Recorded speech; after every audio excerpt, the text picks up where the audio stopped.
ज्ञान आश्रम को सब्सक्राइब करें और सारी नोटिफिकेशन के लिए बेल आइकन दबाएं।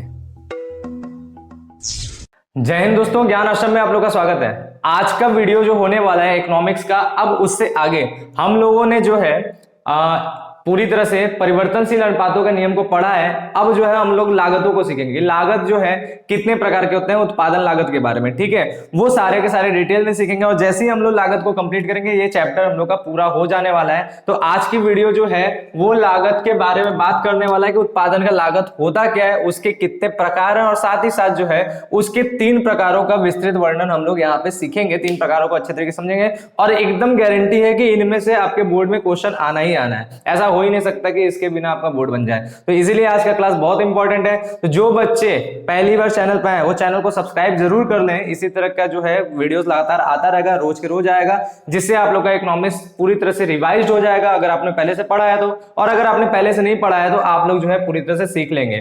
तो इसी के साथ साथ अगर आपको हमारा पढ़ाना पसंद में आता है तो आप जो है तुरंत वीडियो को लाइक भी करेंगे और अपने दोस्तों को भी बताएंगे चैनल के बारे में, ताकि वो भी आए चैनल के साथ कुछ सीख सके, कुछ पढ़ सके। और साथ ही साथ हम ये भी कहना चाहते हैं, हमारा दूसरा चैनल CUCT बाय ज्ञान आश्रम जो है वो लॉन्च हो चुका है। उस पर भी जाइए, अपना ढेर सारा प्यार दीजिए, ताकि आप लोग का CUCT का प्रिपरेशन जो है वो भी आप लोग अच्छे तरीके से फ्री ऑफ कॉस्ट कर सकें, बिना किसी पैसे के। क्योंकि हम लोग का चैनल जो है लगभग फ्री ऑफ कॉस्ट ही है, पूरी तरह से बिना पैसे के फ्री में सबको सब चीज सिखाया जाता है और इसके लिए कोई भी चार्ज नहीं लिया जाता। केवल और केवल आपका प्यार और सपोर्ट ही हम लोग का जो है पूंजी है। तो चलिए बात को आगे बढ़ाते हैं, ये सब फालतू बातों को छोड़ करके। समझिए कि अगर हम लोग बात करते हैं कि उत्पादन लागत, तो ये है क्या, ठीक है। लेकिन इस चीज को बताने से पहले बहुत बच्चों का डिमांड आता है कि सर थोड़ा सा हट जाए कीजिए, स्क्रीनशॉट लेना रहता है। तो इसीलिए स्क्रीनशॉट ले लीजिए, उसके लिए हम समय छोड़ते हैं। तो चलिए, अब स्क्रीनशॉट हो चुका है। अब समझिए कि उत्पादन लागत क्या है। अगर सिंपल वे में पूछा जाए उत्पादन लागत क्या है, कोई भी व्यक्ति बता सकता है उत्पादन लागत क्या है। भाई लागत का मतलब होता है जो लग गया। उत्पादन करते समय जितना भी हम लोग इनपुट डालते हैं, जो भी चीजें हम लोग डालते हैं उत्पादन करते समय, वो सब लागत है।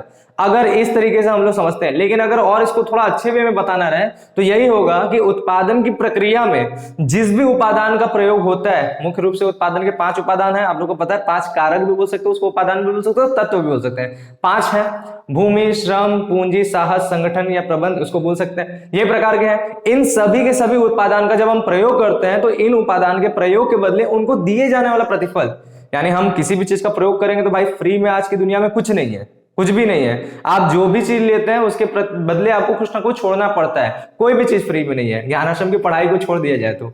इसके अलावा बाकी कोई भी चीज फ्री में नहीं है। बात समझ में आया? लेकिन हम भी फ्री में नहीं, आप लोग से सपोर्ट का मांग करते हैं। आप लोग करते हैं नहीं करते हैं वो आपके ऊपर जाता है, लेकिन मैक्सिमम बच्चे करते हैं। ये इस चीज के लिए हम लोग बहुत धनी है।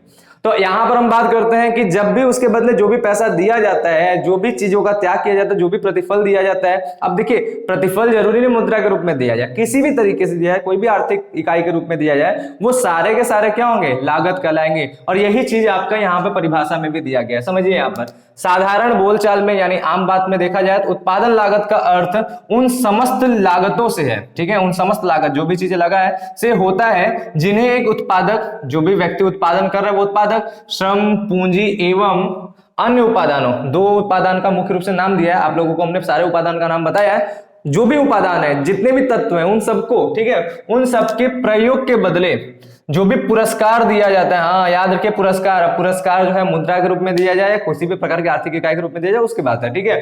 जो भी पुरस्कार दिया जाता है वही क्या है, वही आपका उत्पादन लागत है। इसी के आगे हमने यहां पे लिखा है, यदि उत्पादक स्वयं, ठीक है, स्वयं के पास से कुछ उत्पादन में लगाता है तो उसे उपादान नहीं माना जाता। ये साधारण बोलचाल में याद रखिएगा। साधारण तौर पे हम लोग यही सोचते हैं कि हम लोग उत्पादन कर रहे हैं और अपनी तरफ से हम कुछ पैसा लगाते हैं, तो हम लोग लागत में नहीं जोड़ते हैं। आप अपने घर पे किसी चीज का उत्पादन करवाते हैं, मान लीजिए कोई फर्नीचर का बनवा रहे हैं, तो आपके पास पहले से लकड़ी पड़ा रहता है, तो आप उसको नहीं जोड़ते कि लकड़ी का कितना कॉस्ट है। आपके पास खुद का पेड़ था, खुद का पेड़ कटवा के खुद की लकड़ी से आपने करवाया है, तो आप उस लागत को नहीं जोड़ते, बस बढ़ई के खर्चे को मान लेते हैं कि भैया इतना हमारा लगा है। लेकिन ये साधारण रूप में ये होता है। लेकिन अगर अर्थशास्त्र की बात करें, जबकि अर्थशास्त्र में केवल अन्य व्यक्तियों को ही नहीं, ठीक है, केवल अन्य व्यक्तियों को नहीं बल्कि स्वयं को किए गए भुगतान भी उपादान कहलाता है। याद रखिएगा, देखिए लागत जो है वो भुगतान है। किस चीज का भुगतान? उपादान के प्रयोग के बदले किया गया भुगतान। लेकिन अर्थशास्त्र में दूसरों को ही किया गया भुगतान नहीं, बल्कि खुद को किया जाने वाला भुगतान भी क्या है? उत्पादन लागत है। तो इस प्रकार से आप खुद को कौन सा भुगतान करते हैं? लाभ। लाभ ही तो आपका सबसे बड़ा भुगतान है ना। तो इस प्रकार से लाभ को भी उपादान लागत के अंतर्गत रखा जाता है। अब इस हिसाब से हमने फॉर्मूला बनाया है। ध्यान देने वाली बात है कि उत्पादन लागत बराबर लगान, जो भूमि के बदले मिलता है, ठीक है। कच्चे माल की लागत, जब हम माल खरीदते हैं तभी तो उत्पादन होगा, तो उसका जो लागत खरीदे हैं वो भी। मजदूरी, जो मजदूरों को दिया जाता है। ब्याज, जो पूंजीपतियों को दिया जाता है उनके पूंजी के बदले। वेतन, जो हमारे यहाँ संगठन में काम करने वाले लोग हैं उनको जो दिया जाता है। और सामान्य लाभ, जो उद्यमी खुद को देता है। बात समझ में आया? ये सबका सब जो जोड़ है, ये सब के सब उत्पादन लागत कहलाएंगे। इन सबका टोटल जो है उत्पादन लागत होता है। बात क्लियर है? नेक्स्ट बात हम लोग जानते हैं कि आखिर में उत्पादन लागत कितने प्रकार के होते हैं। तो इनको जो है इस प्रकार से वर्गीकृत किया गया, 3 अलग अलग प्रक्रियाओं से इनको वर्गीकृत किया गया। पहला, अगर हम लोग उत्पादन लागत की प्रकार समझे तो मौद्रिक लागत, वास्तविक लागत एवं अवसर लागत। दूसरा हम लोग प्रकार देखें तो स्थिर लागत, परिवर्तनशील लागत। अगर अगला हम लोग प्रकार देखें तो कुल लागत, औसत लागत और सीमांत लागत। 3 अलग अलग तरीकों से इनको वर्गीकृत किया गया है और तीनों का बारे में डिटेल से आप लोग को पूरा पढ़ाया जाएगा चैनल पे। अगर हम आज की क्लास बात करें तो आज की क्लास जो है बस इन तीनों के ऊपर बात करेगा, ठीक है। इसके बाद नेक्स्ट क्लास हम लोग इसके ऊपर बात करेंगे, उसके बाद नेक्स्ट क्लास हम लोग इसके ऊपर बात करेंगे और फिर पूरा का पूरा हम लोग का जो है ये चैप्टर कंप्लीट हो जाना है। तो हम लोग बात करते हैं सबसे पहले आखिर में ये तीनों है क्या। तो यहाँ पर हमने हेडिंग डाल दिया मौद्रिक लागत, वास्तविक लागत एवं अवसर लागत, ये हेडिंग हो गया। अब इसके अंदर देखिए, इसके अंदर सबसे पहला हेडिंग हो गया कि मौद्रिक लागत क्या है। एकदम सिंपल सी बात है। मौद्रिक लागत ऐसा कोई भी लागत जिसके बदले मुद्रा का भुगतान हुआ है। बात समझ में आ रहा है? उत्पादन के कार्यों में प्रयोग किए गए उपादानों को जो मौद्रिक भुगतान किया गया वही उसका क्या होगा? मौद्रिक लागत होगा। एकदम सिंपल वे में वही उसका मौद्रिक लागत होगा। तो यहां पर भी देखिए वही बात बताया गया कि उत्पादन में उपादानों के प्रयोग के बदले उत्पादक द्वारा जो मौद्रिक व्यय का भुगतान होता है वह मौद्रिक लागत कहलाता है। सिंपल सी बात है, कोई भी बता देगा भाई कि मौद्रिक लागत क्या है, जो भी मुद्रा के रूप में भुगतान हो रहा है। अगर हम लोग मौद्रिक लागत के प्रकार के बारे में बात करें तो मौद्रिक लागत 3 प्रकार के होते हैं। एक होता है स्पष्ट लागत, दूसरा होता है अस्पष्ट लागत, तीसरा होता है सामान्य लाभ। स्पष्ट लागत है जो साफ साफ दिखता है, ठीक है। स्पष्ट लागत है वो लागत है जो साफ साफ दिखता है कि हाँ उत्पादन में खर्च हो रहा है। जैसे जितनी भी लागत आप बोल सकते हैं लगभग ज्यादातर क्या होगा? स्पष्ट लागत होगा। जैसे यहाँ पर आपने जो है लगान दिया है वो भी स्पष्ट लागत है, दिखता है। कच्चे माल की लागत जो है वो भी स्पष्ट लागत है क्योंकि दिख रहा है। मजदूरी जो है वो भी स्पष्ट लागत है, ब्याज जो है वो भी स्पष्ट लागत, ये सब दिख रहा है। और या फिर हम ये तरीका बोल सकते हैं कि स्पष्ट लागत वह लागत है जो वस्तु के लागत वस्तु के पर सीधे तौर पर प्रत्यक्ष रूप से जो प्रभाव पड़ता है, ठीक है। जिस लागत का वस्तु पर सीधे तौर पर प्रभाव पड़ता है वो सबके सब स्पष्ट लागत होते हैं, ठीक है। जैसे हमने यहाँ पे एग्जांपल दे दिया। अब अस्पष्ट लागत की बात करें तो देखिए अस्पष्ट लागत वह लागत है जो दिखता नहीं है, जो सामने सामने नहीं लगता लेकिन अचानक हो जाता है और वो वस्तु को बढ़ा देता है, वस्तु पे खर्च को बढ़ा देता है। जैसे जो व्यक्ति है, जो उद्यमी है, वो खुद ही पैसा कुछ लगाता है तो वो अपने पैसों को लागत में जल्दी जोड़ता नहीं है, ठीक है। तो वो अपना जो पैसा लगाया उसके बदले अगर वो ब्याज लेता है अपने ही व्यवसाय से, पूंजी पर ब्याज अगर लेता है, उद्यमी की पूंजी पर ब्याज, बाहर से जो पैसा है उस पर ब्याज देगा, वो स्पष्ट लागत है। लेकिन अगर खुद की पूंजी पर जब वो ब्याज लेता है तो वो कैसा लागत होगा? वो होगा अस्पष्ट लागत। तो अस्पष्ट लागत जो है वो वस्तु पर सीधे सीधे प्रभाव नहीं डालता, एक तरह से देखा जाए वो आपको जो है इनडायरेक्टली होता है पूरा पूरा वो खर्च, वो अस्पष्ट लागत है, खुद की पूंजी पर ब्याज दिया जाना। बात समझ में आए? इसी तरह जो है आपका अस्पष्ट लागत जो है मशीन जो प्रयोग में हम लोग निरंतर लेते रहते हैं, तो मशीन भी क्या होता है? हरासित होता रहता है। मशीन का भी हरास लगता है ना, आखिर में एक उत्पादन करने में मशीन चल रहा है तो मशीन का भी हरास लग रहा है। वो लागत क्या होगा? वो भी लागत अस्पष्ट लागत है क्योंकि वो दिखता नहीं, ठीक है। तो इस प्रकार की लागतें जो होंगी वो अस्पष्ट लागत है। और अगला हमारा सामान्य लाभ। सामान्य लाभ तो आप लोग अच्छे तरीके से जानते हो कि एक उद्यमी द्वारा अपने उद्यम के प्रतिफल के रूप में जो वो पैसा लेता है वही क्या होता है? सामान्य लाभ होता है, ठीक है। तो सामान्य लाभ भी मौद्रिक लागत का ही अंश है। ये बात क्लियर है? सबको समझ में आया? नेक्स्ट हम लोग समझते हैं कि वास्तविक लागत क्या है, जो दूसरा है इन तीनों में, जो दूसरा है वास्तविक लागत। वास्तविक लागत एक जो है साइकोलॉजिकल बात है, ठीक है। देखिए मेन लागत हम लोग इसी को तुलना करते हैं, इसी को जोड़ते हैं, इसी को सब चीज समझते हैं। लेकिन वास्तविक लागत भी एक प्रकार का लागत है जो एक साइकोलॉजिकल बात है। बात समझ में आया? वास्तविक लागत एक प्रकार से तकलीफ है, प्रयत्न है, त्याग है।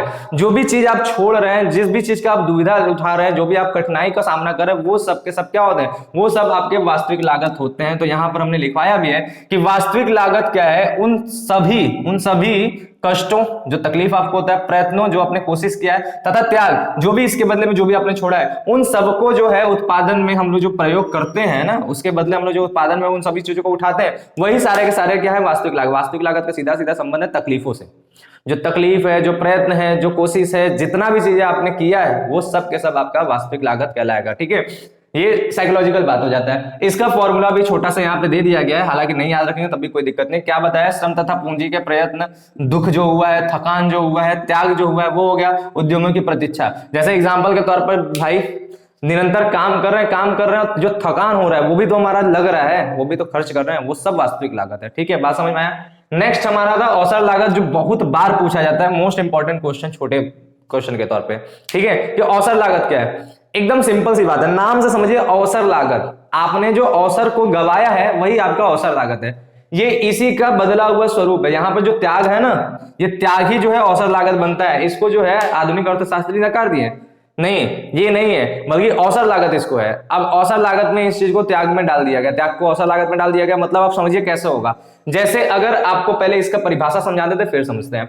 समझिए यहाँ पर लिखा है, इसे वैकल्पिक लागत भी कहते हैं, यानी विकल्प की जगह पर, विस्थापित लागत भी कहते हैं, यानी विस्थापन करके, हस्तांतरण लागत या आय भी कहते हैं। ठीक है, हस्तांतरण के जरिए इन्हें क्या कहा जाता है, किसी वस्तु की अवसर लागत वह सर्वश्रेष्ठ विकल्प है। याद रखिएगा, यह एक विकल्प है, वह सर्वश्रेष्ठ विकल्प है जिसका उत्पादन उन्हीं उत्पत्ति के साधनों के द्वारा उसी लागत पर उस वस्तु के विकल्प के रूप में किया जाता है। जैसे आप जानते हैं कि हम लोग के पास सीमित साधन है और इच्छाएं जो है, आवश्यकताएं जो है वो अनंत है, वो असीमित है।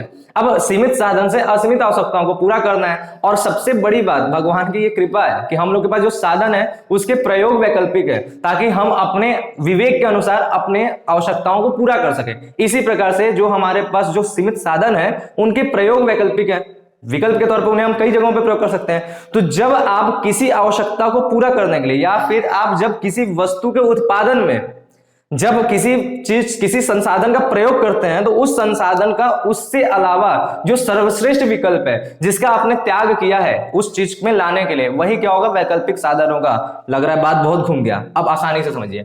देखिए, जैसे हम आपको एग्जाम्पल दे रहे हैं, अगर आपको जॉब मिलता है कि आप जो है 10,000 का नौकरी मिलता है, आपको जो है 15,000 का नौकरी मिलता है, और आपको जो है 20,000 की नौकरी मिलता है, तो सब बच्चे से पूछा जाएगा कि कौन सा नौकरी करना पसंद करोगे, तो सारे के सारे बोलेंगे भाई कोई भी। 20,000 की नौकरी सब करना चाहेंगे कि नहीं, पैसा ज्यादा है वही ना करेगा आदमी, यही करेगा, है ना। अब इस कंडीशन में अवसर लागत क्या है, इस 20,000 की नौकरी को पाने के लिए जो आपने छोड़ा, तो बोलेंगे कि सर 20,000 को पाने के लिए हमने ये दोनों छोड़ा, यानी 25,000 हमने छोड़ा। नहीं भाई, 25,000 नहीं वैकल्पिक लागत, मतलब आपका वैकल्पिक लागत बोलिए, वास्तविक अवसर लागत है। आपका जो लागत होगा अवसर लागत, वो वह है जो आपने सर्वश्रेष्ठ छोड़ा। सर्वश्रेष्ठ क्या छोड़ा, 15,000 वाला है ना सबसे सर्वश्रेष्ठ, इसको आपने छोड़ा, यही आपका अवसर लागत है। यानी वह सर्वश्रेष्ठ विकल्प जिसका हम लोग परित्याग करते हैं अपने दूसरे वाले को पाने के लिए, उसी को हम लोग क्या कहते हैं, अवसर लागत करते हैं। तो बस आज की क्लास यहीं तक थी। उम्मीद करते हैं आप लोगों को सारा चीज अच्छे तरीके से समझ में आया होगा, क्योंकि हमने बहुत कोशिश से अच्छे तरीके से पढ़ाया है, समझाया है। अगर आपको पढ़ाना पसंद आया है तो आप लोग क्या करेंगे, वीडियो को लाइक जरूर कर दीजिएगा। बार बार बोलते हैं, इससे क्या होता है, हम लोग का इंप्रेशन ज्यादा जाता है। साथ ही साथ क्या करना है, आपको जो है वीडियो को शेयर करना है। अगर आपको अपने दोस्तों का भी भलाई चाहते हैं तो आप उन्हें भी शेयर कर देंगे, और इसी के साथ साथ जो है कमेंट कर देंगे। और इसके बाद भी अगर आपके मन में कोई डाउट रह गया तो कमेंट में वो क्वेश्चन भी करके पूछ सकते हैं, ताकि हम लोग नेक्स्ट वीडियो में उसको कवर करके बता सके। तो ये सारे के सारे काम आप लोग को कर देना है, और इसी के साथ चैनल पे बने रहना है, और हम लोग के आने वाले क्लासेस को भी आपको रेगुलर अटेंड करते रहना है। बस इसी के साथ बात को समाप्त करते हैं। थैंक यू, बाय, जय हिंद।